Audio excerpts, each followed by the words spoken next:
శతక సాహితీ సరస్వతికి నమస్కారం. ఈటీవీ ప్రేక్షకులకు వినాయక చవితి శుభాకాంక్షలు.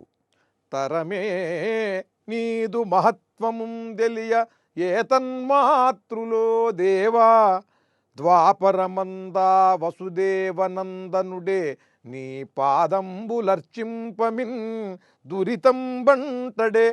నిందబాపు కొనగా దుర్వారమయ్యుండ తాసుర పూజ్యుండయియుండినల్ పెనువెతల్ శోషిల్లే విఘ్నేశ్వరా.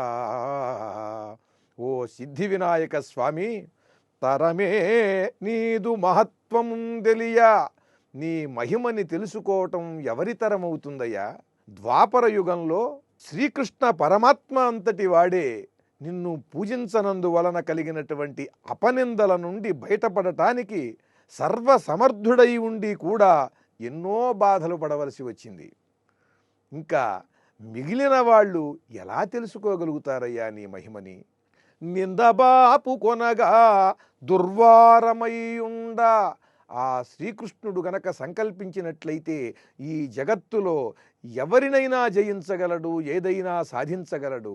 అటువంటి శ్రీకృష్ణుడే అపనిందల పాలయ్యాడంటే నిన్ను పూజించకుండా మిగిలిన మానవులు, దేవతల పరిస్థితి ఏమిటి?